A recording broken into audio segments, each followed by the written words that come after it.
ओम स्वामी ओम स्वामी ओम स्वामी ओम स्वामी ओम स्वामी ओम स्वामी ओम स्वामी ओम स्वामी ओम स्वामी ओम स्वामी ओम स्वामी ओम स्वामी ओम स्वामी ओम स्वामी ओम।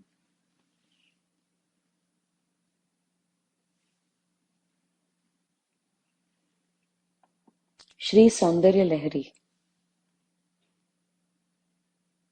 इस ग्रंथ को हमने भाव और भक्ति की भीख मांगते हुए इसका अध्ययन शुरू किया है। अध्ययन भी नहीं, बस इसका रसपान। भक्ति रसपूर्ण है और भक्ति से जीवन रसमय हो जाता है। वही जीवन जो बिल्कुल घिसा पिटा सा चल रहा होता है, वही जीवन एकदम रसमय लगने लग जाता है, क्योंकि आपके इष्ट जीवन में उतर आते हैं। उनकी यादें, उनकी बातें, उनकी लीलाएं, उनकी कीर्ति ये जीवन में भर जाती है। एक एक रंग चढ़ जाता है जीवन में। रंग चढ़ाने वाले तो गुरु ही हैं। जैसे हमने कहा था, गुरु कृपा अंजन पायो मेरे भाई। तो ये जो रस है भक्ति का, जब वो जीवन में आ जाता है, तो वही सौंदर्य की लहरी है। मन, बुद्धि, चित्त, शरीर, दृश्य, जगत, संसार, सब में एक प्रवाह होता है उस सौंदर्य का, उस भक्ति का, उस प्रेम का। और कुछ बदलता नहीं है, पर सब कुछ बदल जाता है। वही जीवन, वही लोग, वही परिस्थितियां जो पहले बाधा के रूप में दिखती थी, अब वो सब रसमय हो जाता है। अब उस सब में इष्ट दिखने लग जाते हैं, इष्ट की लीलाएं दिखती हैं। बहुत कम घटनाओं का दुख होता है। धीरे धीरे धीरे धीरे एक बुद्धि में स्थिरता आ जाती है, धीरे धीरे, कि जो हो रहा है मेरे इष्ट की कृपा है, मेरे इष्ट का प्रसाद है। क्योंकि जैसे मैं अपने इष्ट को प्रेम करती हूँ, वैसे मेरे इष्ट मुझसे भी प्रेम करते हैं। मेरे इष्ट का अस्तित्व मेरे प्रेम से है। ये एक भक्त का अहंकार होता है, अति सुंदर। एक भक्त अपने इष्ट को कहता है कि मेरे प्रेम के बिना तुम्हारा क्या अस्तित्व। पहले भक्त बोलता है कि आपके बिना मेरा क्या अस्तित्व।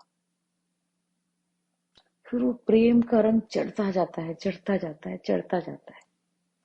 फिर भक्त और इष्ट का संबंध गाढ़ा होता जाता है। इसे इंग्लिश में कहते हैं स्वीट ब्लास्फेमी।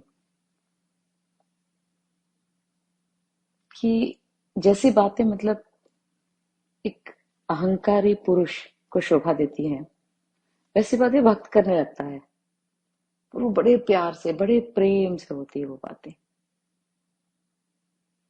और सच में वही जीवन, वही लोग, वही परिस्थितियां रसमय हो जाती हैं।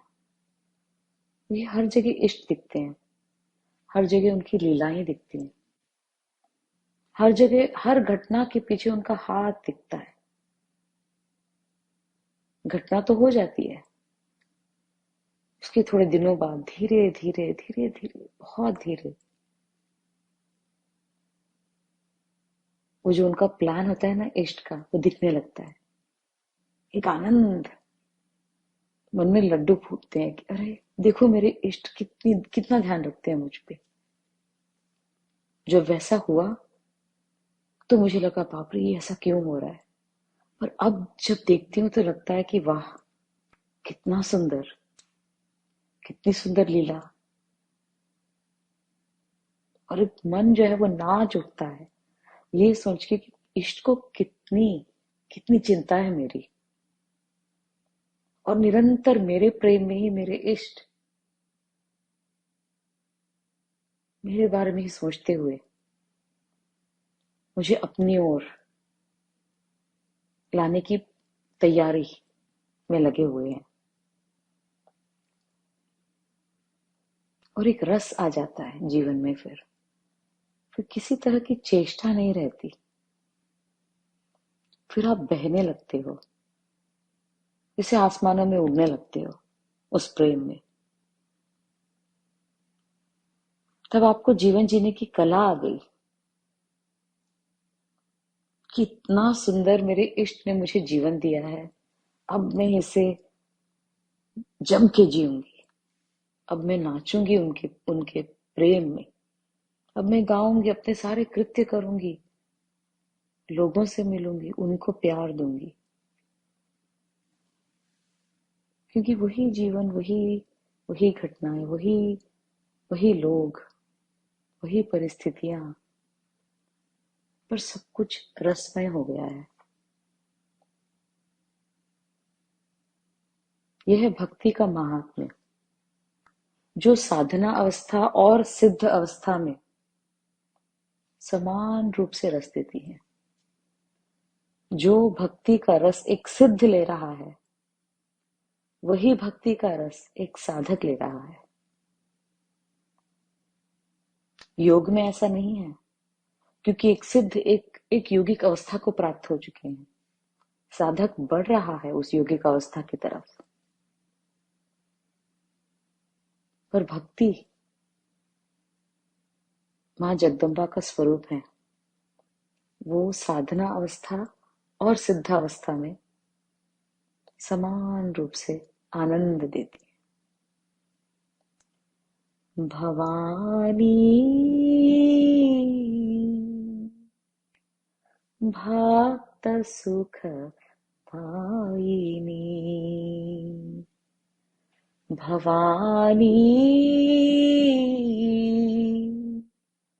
भक्त सुख दायिनी, भक्ति गम्या भक्ति वश्या, भावक प्रचोदिनी, भवानी भक्त सुख दायिनी। जगत पिता परमेश्वर योग स्वरूप है, पर जगन माता प्रेम स्वरूपा है। उनको उस भक्ति और प्रेम से ही जीता जा सकता है, अति शीघ्र। इसीलिए वो भक्ति गम्या है, भक्ति वश्या है, एकदम वश में आ जाती है माँ। प्रेम के बंधन में ऐसे बंध जाती हैं, और उस भावक को प्रचोदन देती हैं। साधक नहीं, भावक, जो भाव करता है, जो भाव में है, उसको और भाव देती हैं, प्रचोदन देती हैं उस भाव को। भक्ति गम्या भक्ति वश्या, भावक प्रचोदिनी, भवानी भक्त सुख दायिनी। और भक्त को सुख देने वाली माँ है।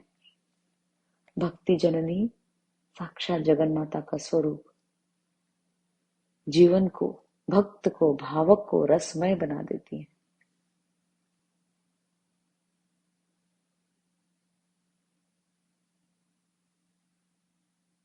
सौंदर्य लहरी ग्रंथ भक्ति से ओत प्रोत है, भाव से ओत प्रोत है। जब तक भाव में एकदम घुल न जाए, तब तक उसका रस नहीं लिया जा सकता। इसीलिए हम सत्संग में डायरेक्टली श्लोक से स्टार्ट नहीं करते। हम उस भाव को जागृत करते हैं, उस प्रेम भाव को। और जो प्रेम भाव में जब हृदय मृदु हो जाता है, तब तैयारी हो जाती है कि अभी हम आगे सुने। तो कल हमने पहले 2 श्लोक किए, शिव शक्त्या युक्तो,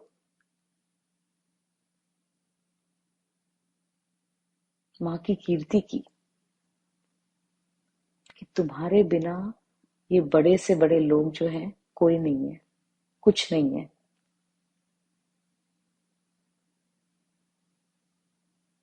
भक्त बनने से पहले बड़े बड़े लोगों को देख के एक एक डर, एक रिस्पेक्ट आती है कि अरे वो तो इतना बड़ा है, वो तो इतनी बड़ी है, उससे कैसे बात करें। पर एक बार एक भक्त बन जाओ तो बोले कोई भी आ जाए सामने, किसी से नहीं डरते, क्योंकि मेरी माँ मेरे साथ है। बड़े से बड़े लोग, साक्षात जगत पिता परमेश्वर भी मेरी माँ के बिना कुछ है ही नहीं, उनका अस्तित्व नहीं है। तो जो एक फियरलेसनेस है, वो आ जाती है एक भक्त को। जब भी किसी बात से डरो, किसी घटना से डरो, किसी किसी व्यक्ति से डरो, तो याद दिलाओ खुद को कि कौन है माँ, मेरी माँ कौन है और क्या मुझे डरना चाहिए। जब मेरी माँ साथ है तो मुझे डरना शोभा देता है। किसी व्यक्ति से न डरो, या तो श्रद्धा है या डर है, दोनों एक म्यान में नहीं जा सकती। अगर श्रद्धा है, भक्ति है, प्रेम है, विश्वास है, तो भय को रिप्लेस करो धीरे धीरे धीरे धीरे, निरंतर, दीर्घ काल तक, शिव शक्त्या युक्त।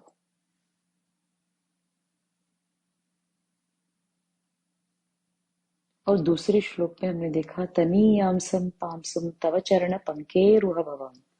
ये जो पूरी सृष्टि बनी है, वो माँ के चरणों से आने वाली आभा के एक कण से बनी है।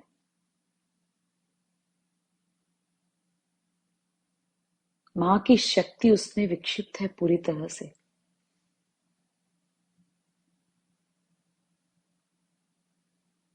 ब्रह्मदेव ने सृष्टि की रचना की है अविकलम, एकदम परफेक्ट, कुछ उसमें कोई कमी नहीं है। कमी हमारे दृष्टिकोण में होती है।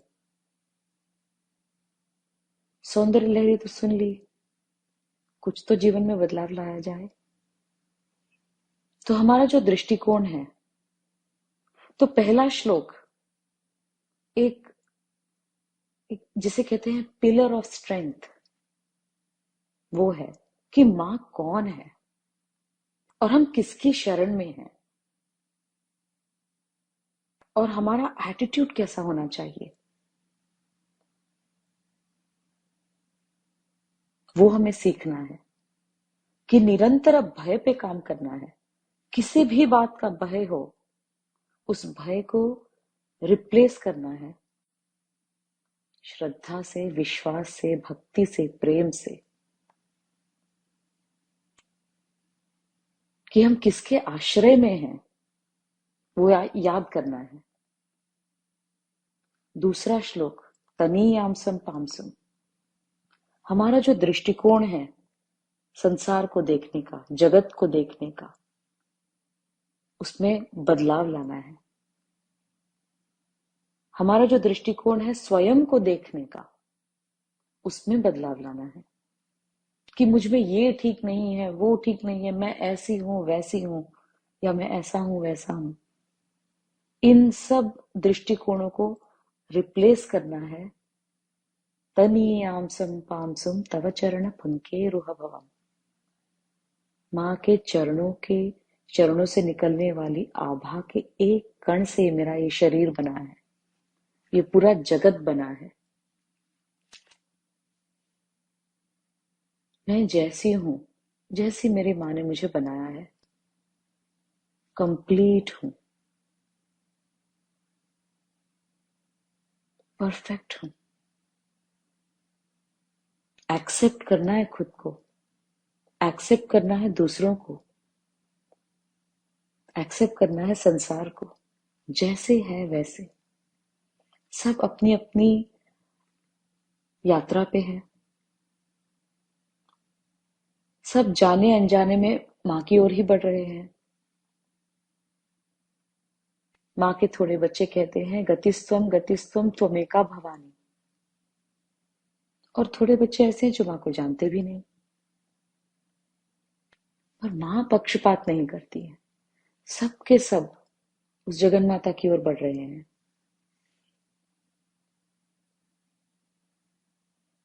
अपनी अपनी यात्रा है, अपना अपना रास्ता है, अपनी अपनी स्टाइल है।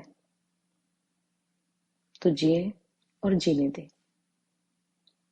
जीवन दिया है, उसे जम के जिया जाए।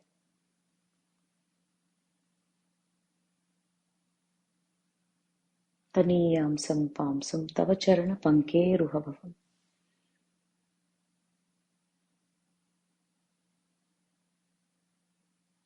आगे के श्लोकों में हम देखेंगे माँ के कृपा की महानता, कि माँ की कृपा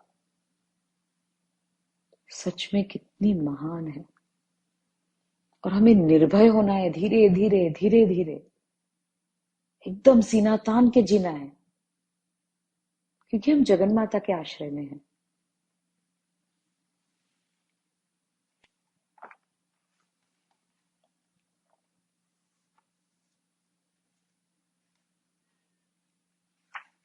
तो अभी नेक्स्ट श्लोक आफ्टर तनीयांसं पांसुं तव चरण पंकेरुहभवम्।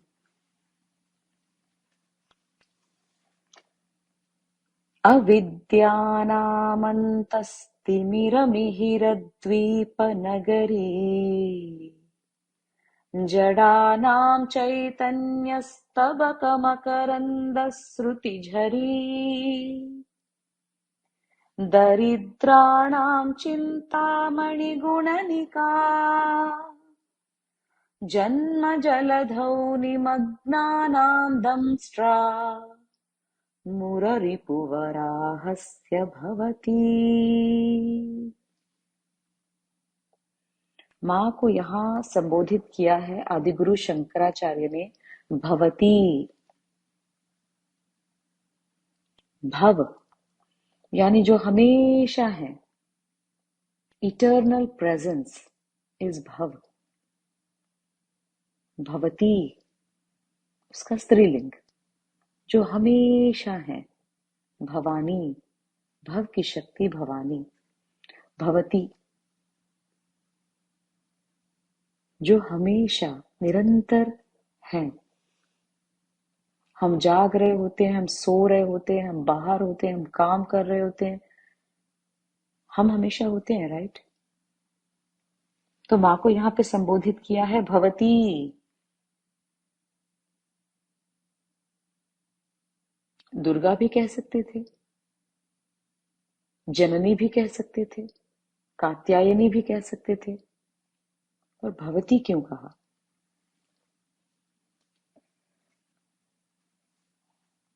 जैसे मैं बोल रही थी कि ये पूरा संसार, इसमें सारे मनुष्य, सारे क्रीचर्स, सारे जीव जंतु, आब्रह्म कीट जननी, ब्रह्मदेव से लेकर छोटे से छोटे कीटाणु तक सबकी जननी है जगत माता,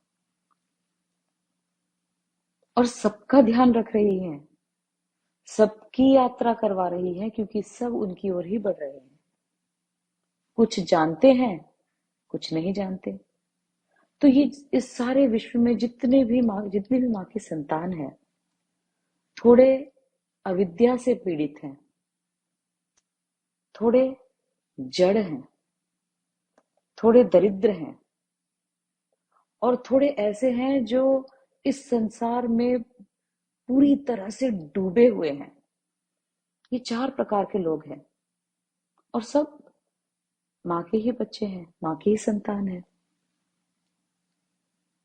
तो जो भवती हैं, जो है हमेशा सब में विद्यमान, वो जो अविद्या से पीड़ित हैं, वो जो दरिद्र हैं, वो जो जड़ हैं, और वो जो संसार में बुरी तरह से लिप्त हैं, इन सब में जो है वो है भवती। और यही हम बोल रहे थे कि दृष्टिकोण बदलना है। हम दूसरों को जज करते हैं, अरे ये कितना मूर्ख है, ये कितना जड़ है, ये कितना दरिद्र है, ये तो सांसारिक सुखों में डूबा हुआ है। पर माँ भवती के स्वरूप में इन सब में है, और वो सबकी यात्रा करवा रही है। जो अविद्या से पीड़ित हैं, और वो अविद्या क्या है? अविद्या ये है कि हम नहीं जानते कि हम किसके आश्रय में हैं। सबसे सिंपल टर्म्स में ये अविद्या का अर्थ है। तनीयाम सम पाम सुम तव चरण पंकेरुह भवम। हम नहीं जानते हम किससे बने हैं, ये संसार किससे बना है और किसके आश्रय में है। इसका ज्ञान न होना ही अविद्या है, और उस अविद्या से फिर भय।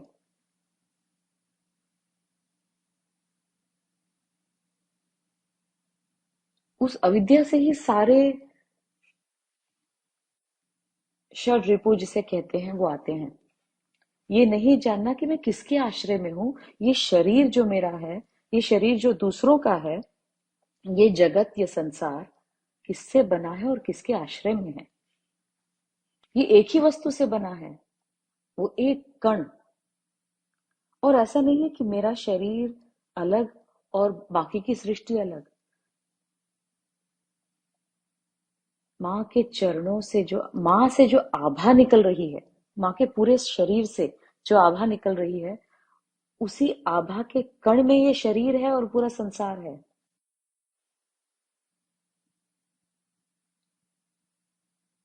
ये है अविद्या।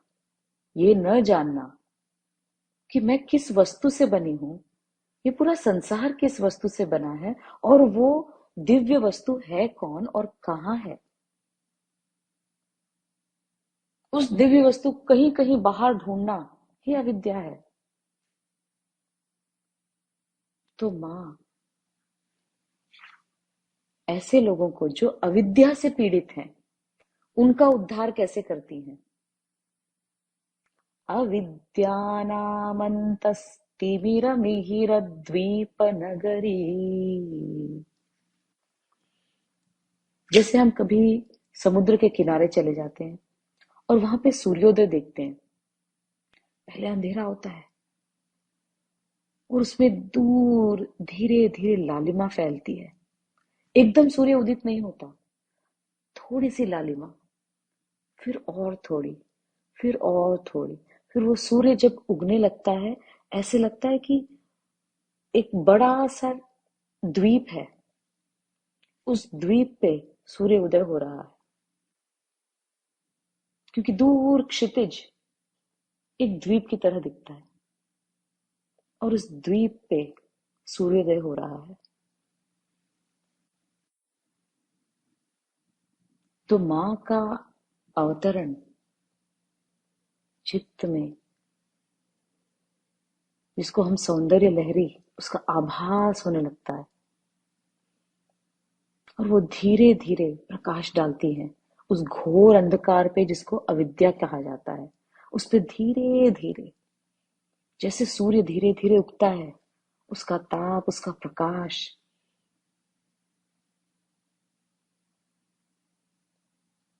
क्योंकि जो हृदय है वो एकदम फ्रीज हो गया है, रिजिड, कोल्ड।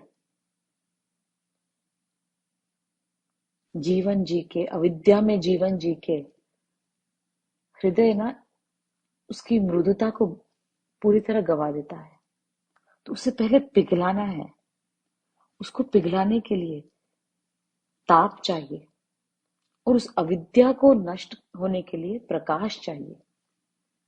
तो धीरे धीरे जब वो सूर्य उगता है, तो प्रकाश एवं ताप,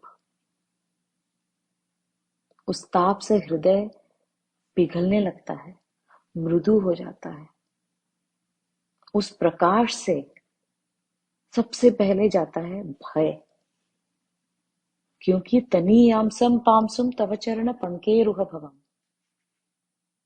मैं किसके आश्रय में हूं और मेरी मां कौन है? ये शरीर, ये संसार, दूसरे प्रत्येक जीव, प्रत्येक वस्तु इस संसार की साक्षात जगन माता है, साक्षात जगन माता का शरीर है। ये ज्ञान का आभास होने लगता है धीरे धीरे धीरे धीरे। अविद्यानामन्तस्तिमिरमिहिरद्वीप नगरी, जडानां चैतन्यस्तबकमकरन्द श्रुतिझरी।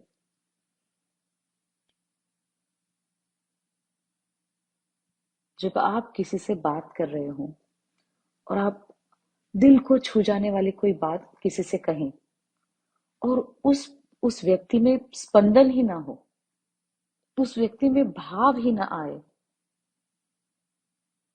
ऐसे व्यक्ति को जड़ कहते हैं। एक अति सुंदर दृश्य देख के जिसके मन में कितनी सुंदरता है, ये थॉट भी ना आए, उसको जड़ कहते हैं। या किसी ने एक सुंदर राग सुन लिया और सुन के भी उसके हृदय में स्पंदन नहीं हुआ, तो उसे जड़ कहते हैं।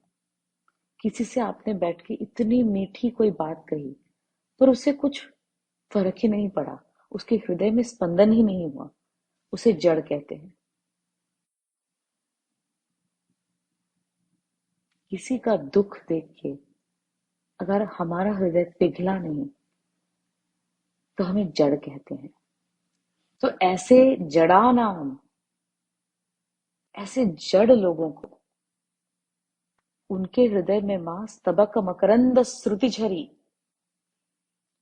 श्रुति यानी एक फाउंटेन।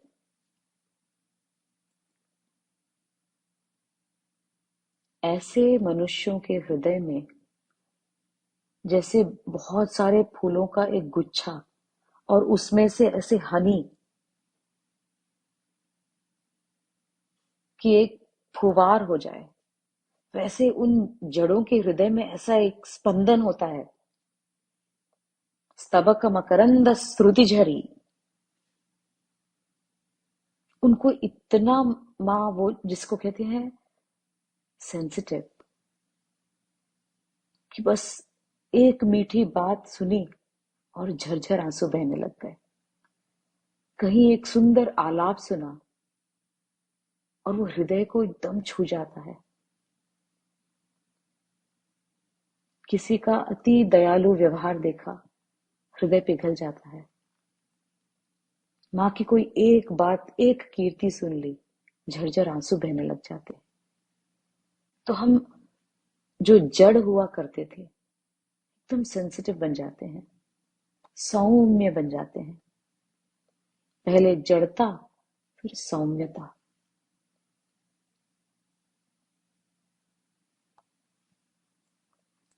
दरिद्राणाम चिंतामणि गुणनिका।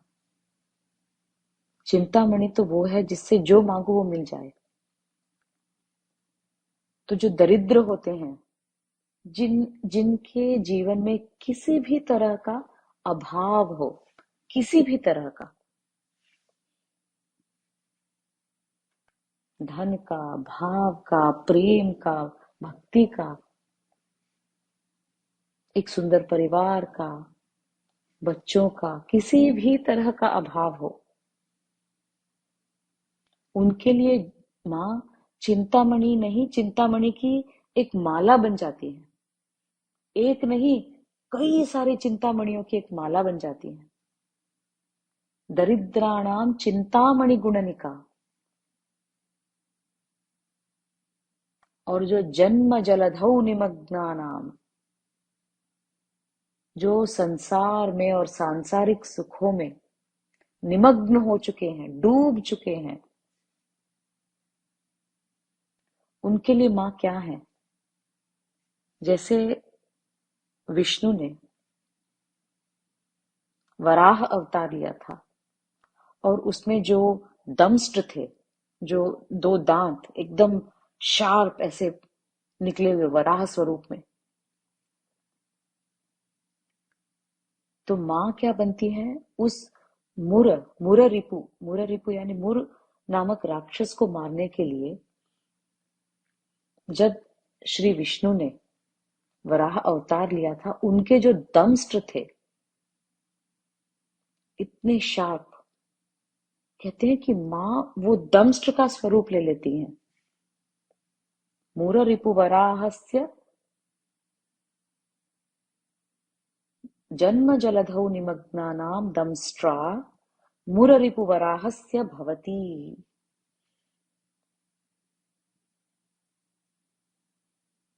जो सांसारिक सुखों में, संसार में पूरी तरह को मां को भूल के निमग्न है, उनका उद्धार करने वाली वराह रूप में जो दंष्ट्र श्री महाविष्णु ने धारण किए थे, वो स्वरूप बन जाती है।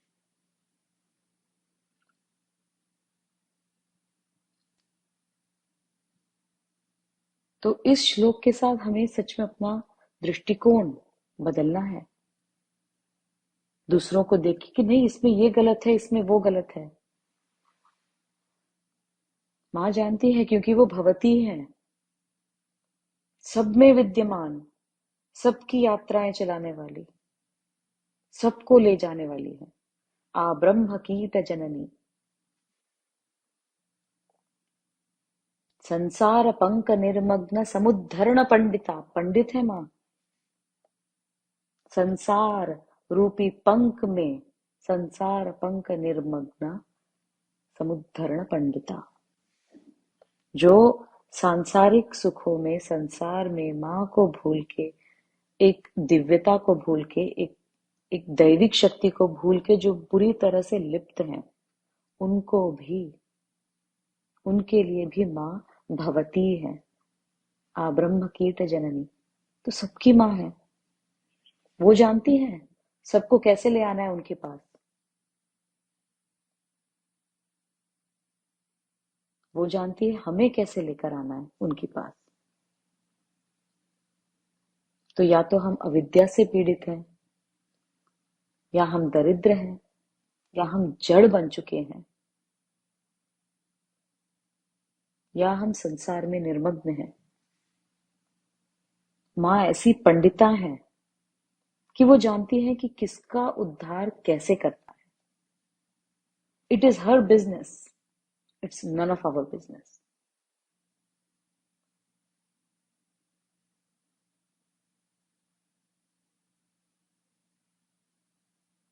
उनका कार्य है, और उनका नाम है दीक्षिता।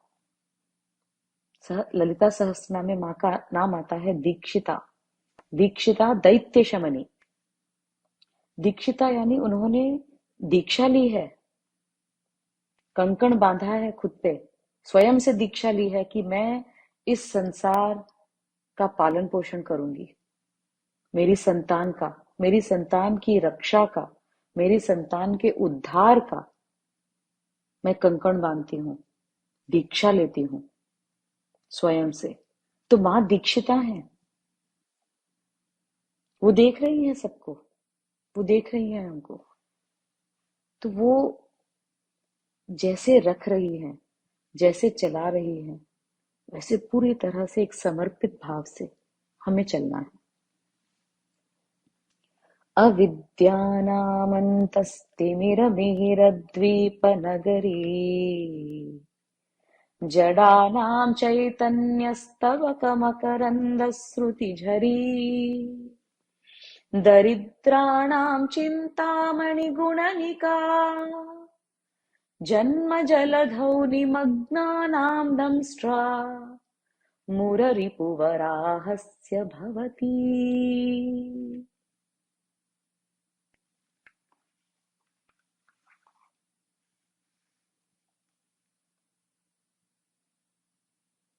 अगले श्लोक में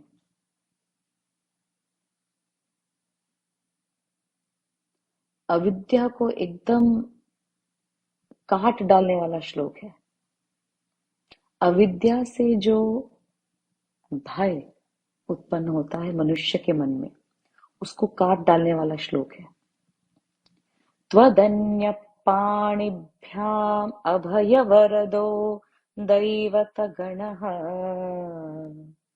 त्वमेका नैवासि प्रकटितवराभीत्यभिनया भयात्रातुं दातुं फलमपि च वाञ्छासमधिकम् शरण्ये लोकानां तव हि चरणावेव निपुणौ। माँ को यहाँ कहते हैं कि माँ तुम निपुण हो। निपुण यानी मास्टर, पंडिता, एकदम एक्सपर्ट। और किसमें निपुण है माँ?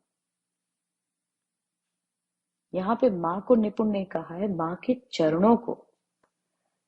आदिगुरु शंकराचार्य कहते हैं माँ तुम्हारे जो चरण हैं एकदम निपुण हैं, पंडित हैं, एक्सपर्ट हैं, मास्टर हैं। माँ देखो ये दूसरे भगवानों को, दूसरे देवों को देखो, कोई अभय मुद्रा लेकर खड़ा है, कोई वरद मुद्रा लेकर खड़ा है।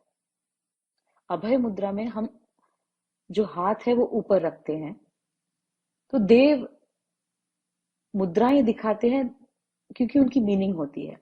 अगर कोई देव अभय मुद्रा में है तो वो इस बात का प्रदर्शन कर रहे हैं कि मैं हूं, तुम कोई चिंता मत करो, मैं हूं तुम्हारे साथ। वरद मुद्रा यानी तुम्हें जो मांगना है मांगो भक्त, तुम्हें मिलेगा। अभय और वरद। तो कहते हैं कि माँ ये देखो तुम्हें छोड़ के, तुम्हारे सिवा, त्वदन्यः पाणिभ्याम अभय वरद दैवत गण, ये सारे जो देवता गण हैं, किसी ने अभय मुद्रा धारण की है, किसी ने वरद मुद्रा। पर तुम माँ ये सब कुछ नहीं करती हो। तुम ना अभय मुद्रा दिखाती हो ना वरद मुद्रा दिखाती हो। त्वमेकः नैवासि प्रकटित वराभीत्यभिनया भयात्रातुं दातुं फलमपि च वाञ्छासमधिकम्। क्योंकि माँ तुम्हारे जो चरण हैं, देखिए अगर हम एक देवता को अप्रोच करते हैं, चलो मान लीजिए देवता हमारे सामने प्रकट है, तो हम पहले उनके चरण छुएंगे और फिर सर उठा के उनकी ओर देखेंगे, तब जाके हमें दिखेगा उनका, अच्छा ये वरद अभय मुद्रा है और ये वरद मुद्रा है। तो हमें लगेगा अच्छा, तो ये बोल रहे हैं कि नहीं मैं तुम्हारे साथ हूं, तुम डरो मत, मैं तुम्हारे साथ हूं, तुम्हारे भय को साइड में रखो, मैं हूं तुम्हारे साथ, और तुम्हें जो चाहिए तुम मुझे मांगो। तो पहले पैर छूने होंगे और फिर सर उठाना होगा।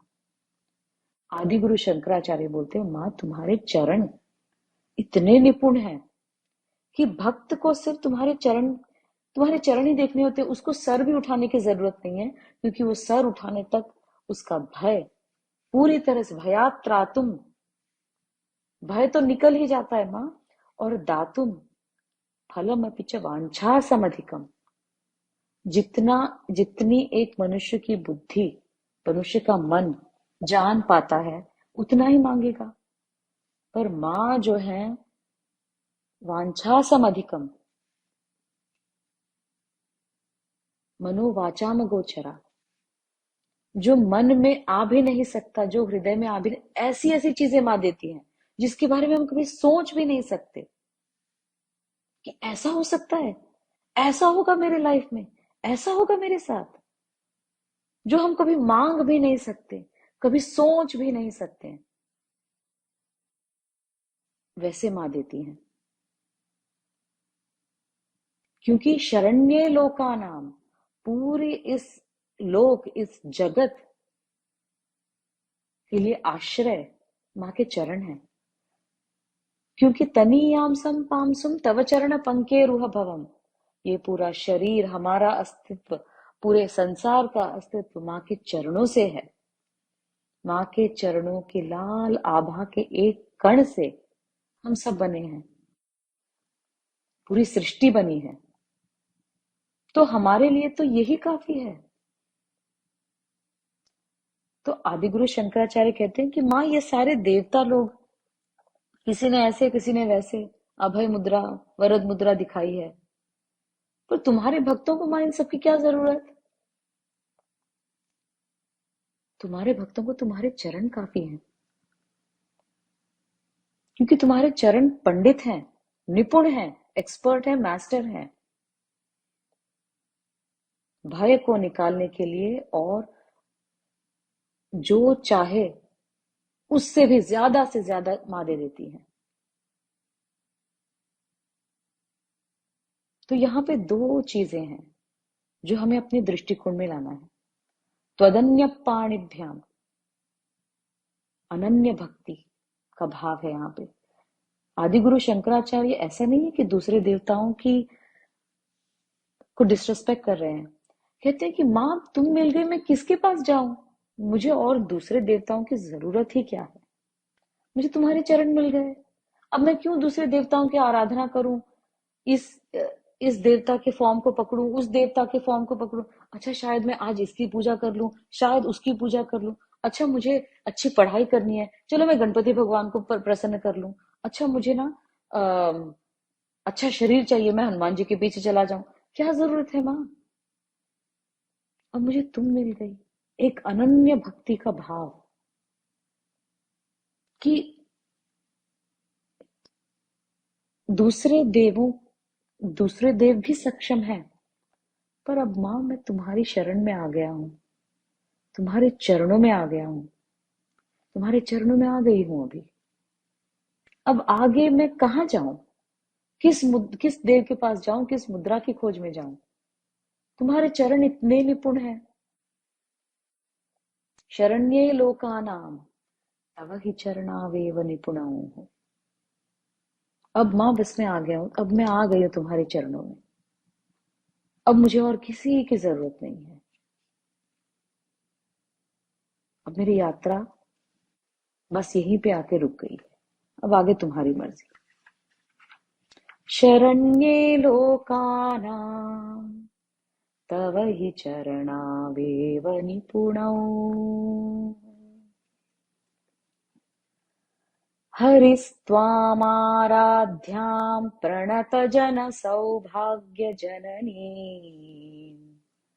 पुरा नारी भूत्वा पुररिपुमपि क्षोभमनयत्। स्मरोऽपि त्वां नत्वा रतिनयनलेह्येन वपुषा मुनीनामप्यन्तः प्रभवति हि मोहाय महताम्।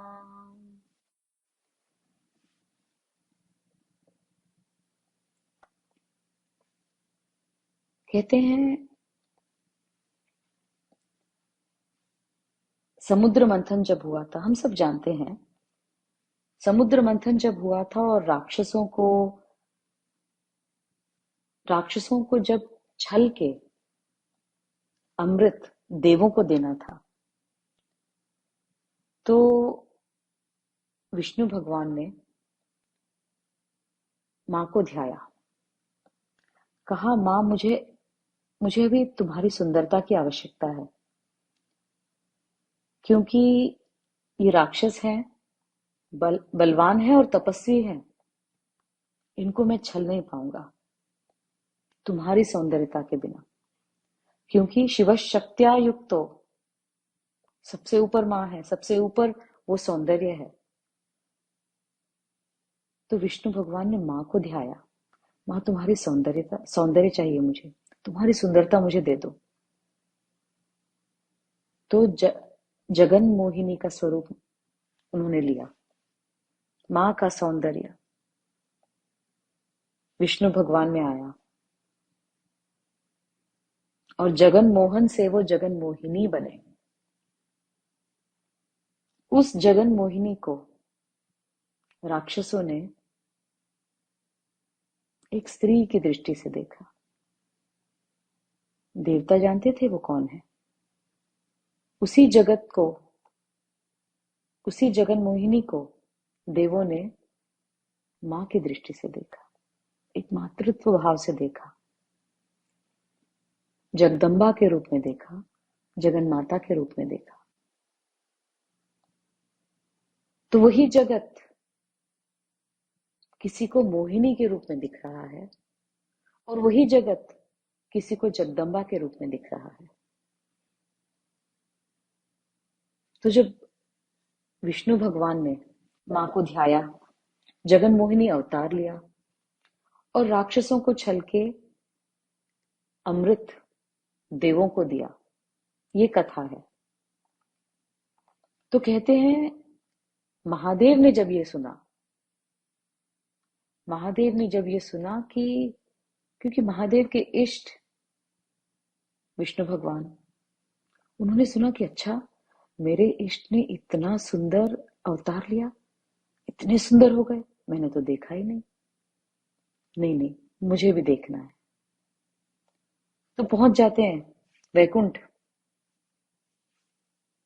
घोर योगी तपस्वी पहुंच जाते हैं वैकुंठ और अपने इष्ट को बोलते हैं कि मुझे भी दिखाओ वो मोहिनी स्वरूप, मुझे भी देखना है, मुझे भी उस स्वरूप का पान करना है, तो मुझे भी दिखाइए।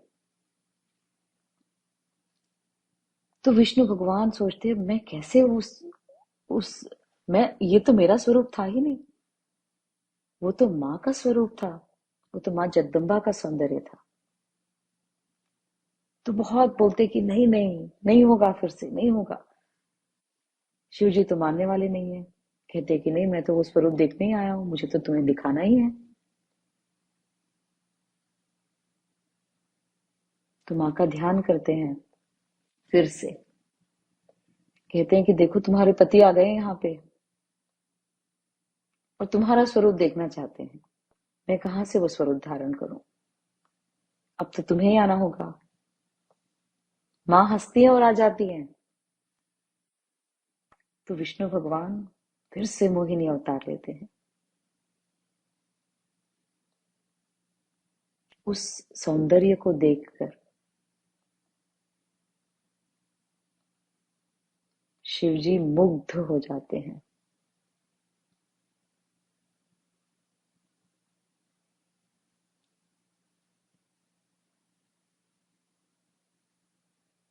और जो माँ के सौंदर्य को देख के शिवजी मुग्ध होते हैं, उनके वीर्य का स्खलन हो जाता है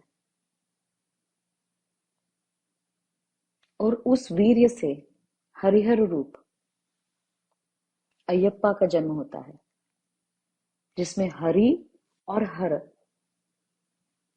दोनों का अंश होता है। तो आदिगुरु शंकराचार्य कहते हैं कि हरिस्त्वाम आराध्यम, हरि ने मां तुम्हारी आराधना की। प्रणत जन सौभाग्य जननी, प्रणत जन यानी जो जो एक समर्पण के भाव से जीते हैं, जो इस भाव से जीते हैं कि मैं तो माँ के आश्रय में हूं। प्रणत जन, उनको है कहते हैं प्रणत जन, जो एक ऐसे भाव में जीते हैं कि मेरे तो गिरिधर गोपाल दूसरों न कोई, एक अनन्य भक्ति के भाव में। ऐसे प्रणत जन सौभाग्य, कितना अति सौभाग्य है कि आपको अनन्य भक्ति प्राप्त हो, कि आप अब आपकी जो यात्रा है वो एकदम एक लाइन में चल रही है। गतिस्त्वम त्वमेका भवानी, किसी एक स्वरूप को, देवता के किसी एक स्वरूप को आपने पकड़ लिया, या वो जगन माता हो या शिव जी हो या कृष्ण हो, एक स्वरूप को पकड़ लिया, आप अनन्य भक्ति के भाव से उनकी ओर बढ़ रहे हैं। तो वो होते हैं प्रणत जन, सौभाग्य। ऐसे प्रणत जनों की सौभाग्य जननी, ये माँ का संबोधन है इसमें, कि हरि ने हरि ने तो सिर्फ तुम्हें ध्याया माँ। हरि स्वाम आराध्याम, और माँ को संबोधित करते हैं प्रणत जन सौभाग्य जननी। पुरा नारी भूतवा, पुरा यानी उस पुरातन काल में, तब की बात है, बहुत पहले की बात है, जब हरि तुम्हारी आराधना करके नारी बन गए थे। नारी बन के उन्होंने क्या किया? पुररिपुमपि क्षोभमनयत। जो पुररिपु हैं, जो महायोगी, उनके मन में भी ऐसा स्पंदन किया माँ कि उनके वीर्य का स्खलन हो गया। पुररिपुमपि क्षोभमनयत। और यहाँ पे दूसरी कथा बताई है, जब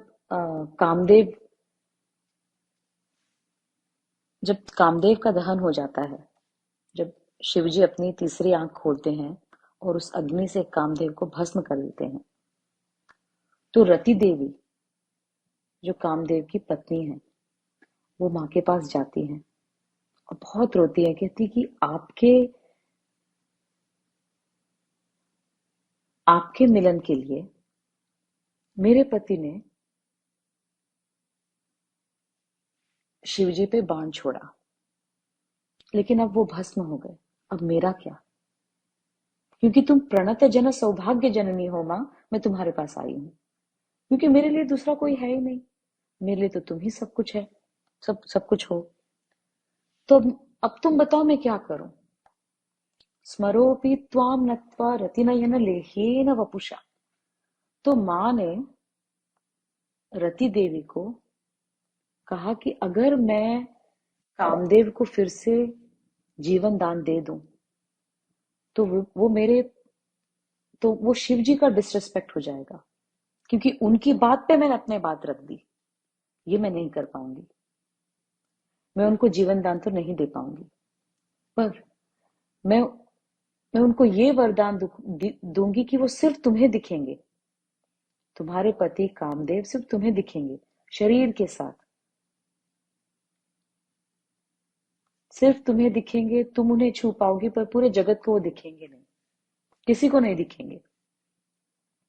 और जब माँ ने वो शरीर कामदेव को दिया, तो आदिगुरु शंकराचार्य कहते हैं कि इतना सुंदर शरीर दिया, जैसे विष्णु भगवान को शरीर दिया मोहिनी अवतार में, वैसे ही अति सुंदर शरीर कामदेव को दिया। और वो इतना सुंदर शरीर था कि रति देवी को लगता था कि मैं चाट लूं, लेह्ये न वपुषाम। इतना सुंदर, ये शब्द यूज किया, लेह्ये न, लेह्य यानी चाटना। और तब कामदेव का नाम पड़ा अनंग। अनंग यानी जिसका अंग नहीं है। पर आदिगुरु शंकराचार्य कहते हैं कि देखो माँ, तुम्हारी कृपा, तुम्हारा सौंदर्य, तुम्हारा कृपा कटाक्ष कैसा होता है। हरि पे जब कृपा कटाक्ष हुआ और तुमने हरि को अपना सौंदर्य दिया, तो वो योगी के हृदय में भी स्पंदन ऐसा हुआ कि वो उनका वीर्य ही स्खलन हो गया। और जब तुम्हारा सौंदर्य तुमने कामदेव को दिया, तो वो इतना सुंदर शरीर अनंग, कि रति देवी को लगता है कि मैं इन्हें चाट लूं। और इतना ही नहीं, ये कामदेव देखो माँ, एक तो अनंग है, इसका कोई अंग नहीं है, पर तुम्हारे दिए हुए सौंदर्य से वो क्या कर रहा है?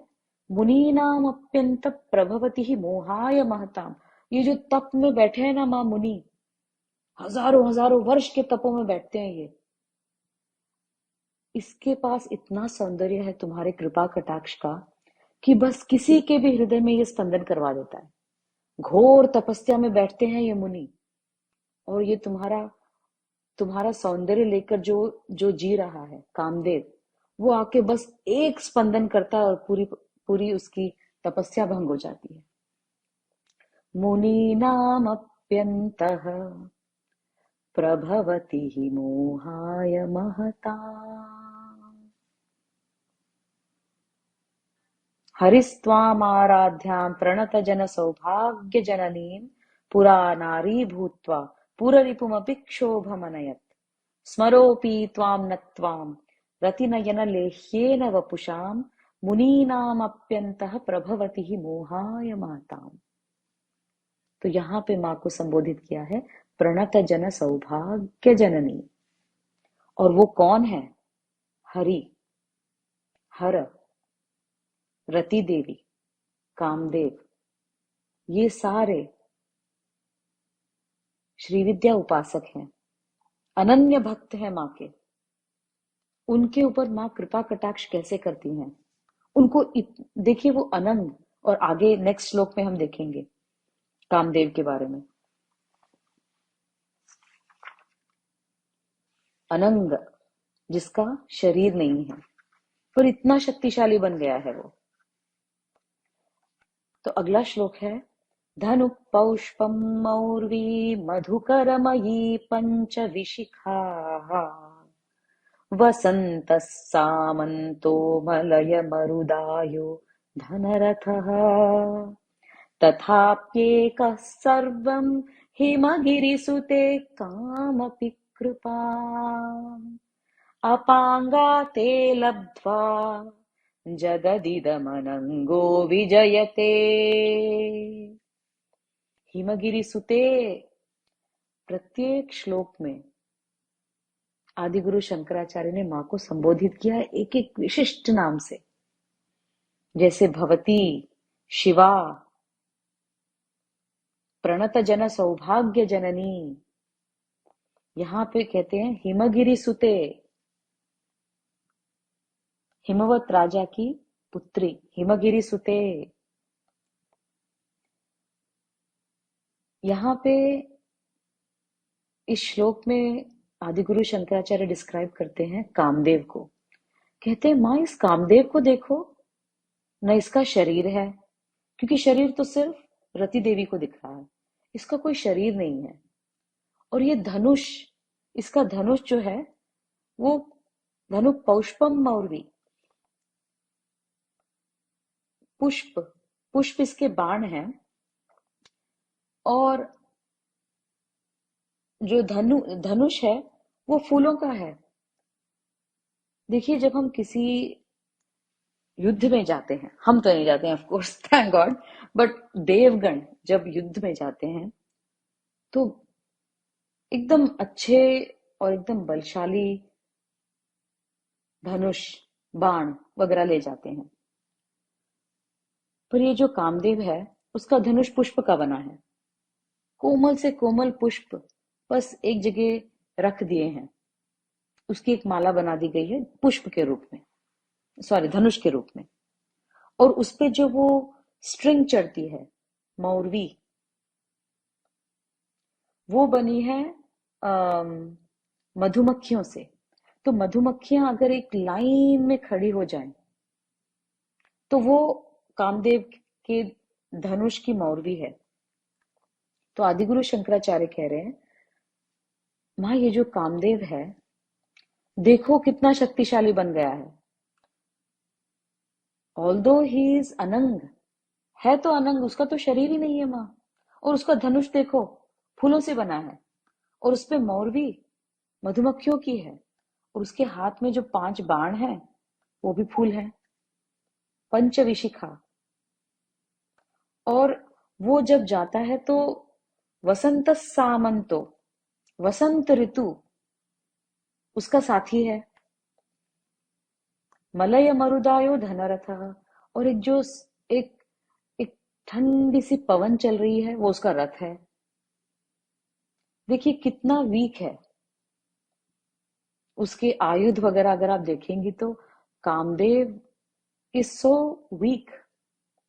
उसका धनुष, उसकी मौरवी, उसके बाण, उसका रथ, उसके साथी, उसकी सेना क्या है? वसंत ऋतु है, अच्छी ठंडी चलने वाली हवा, एक पुष्पों का धनुष, उस पे लगी हुई मधुमक्खियों की मोरवी, और एक 5 पुष्प के बाण। न शरीर है, और ये सब उसकी सामग्री है। तथाप्येकं सर्वः, तथाप्येकं सर्वं हिमगिरि सुते कामपि कृपा। इस पे कितनी कृपा हो गई है माँ तुम्हारी। एक ऐसा व्यक्ति जिसका शरीर नहीं है, जिसकी सामग्री तो एकदम हंसने लायक है, वो इतना तुम्हारी कृपा, कामपि कृपा। कामपि एक बहुत सुंदर शब्द है। कामपि, कामपि यानी अनिर्वचनीय, जिसको हम डिस्क्राइब नहीं कर पाते। इतनी इतनी कृपा हो गई माँ इस पे कि देखो, अपांगा ते लब्ध्वा। अपांग, जिसका शरीर नहीं है, अंग नहीं है, अपांगाते लब्ध्वा। इस अपांग को क्या मिल गया है तुम्हारे कृपा कटाक्ष से, कि जगदिदमनंगो विजयते। इस पूरे जगत को पागल बना रखा है, इस पूरे जगत पे विजय की है इस कामदेव ने। Because everyone is bound by desire. सबको सबको पकड़ रखा है। कितनी कृपा हो गई माँ इस कामदेव पे तुम्हारी। न शरीर है, न अंग है, सामग्री हंसने लायक है, पुष्पों के बाण है, पुष्पों का धनुष, उस पे मौरवी मधुमक्खियों की, साथ ही वसंत ऋतु, और एक ठंडी सी हवा, वो उसका रथ। ऐसे कामदेव पे कितनी अनिर्वचनीय कृपा तुमने की है माँ। पूरे जगत को जीत के बैठा है। अपांगा ते लब्ध्वा जगदिदमनंगो विजयते।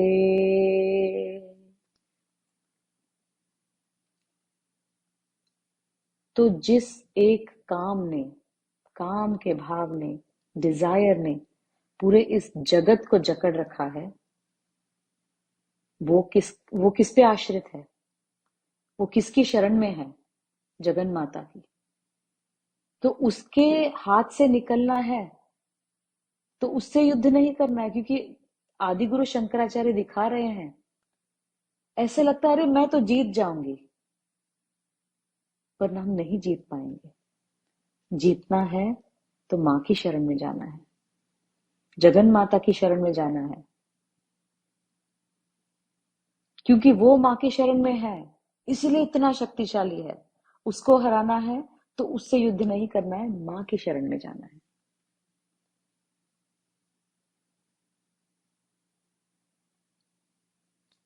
प्रभा रूपा, प्रेम रूपा, पातक विनाशिनी,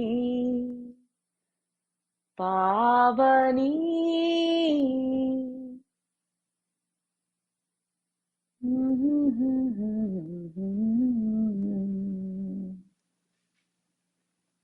माँ महामाया है। अगर हमें लगता है कि हम अपने बलबूते पे हम जीत जाएंगे इस कामदेव से, ये तो माँ की माया है। माँ की शरण में ही जाना है।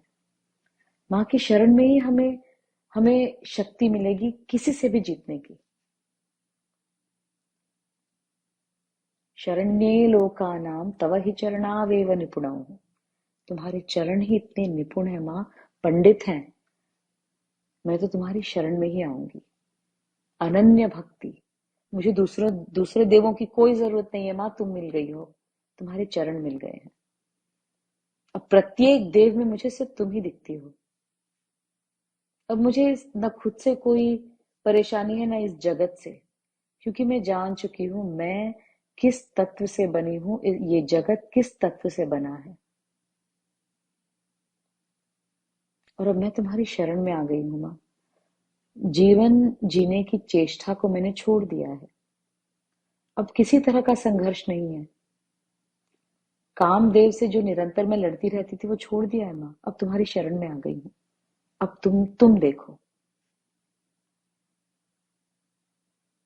प्रणत जन सौभाग्य जननी, हिमगिरी सुते।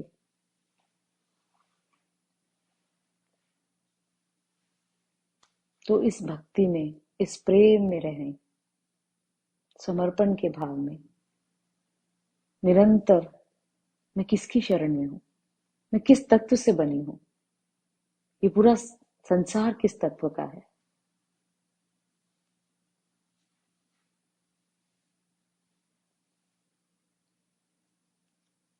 आगे का हम नेक्स्ट सेशन में और भक्ति के रस का पान करेंगे।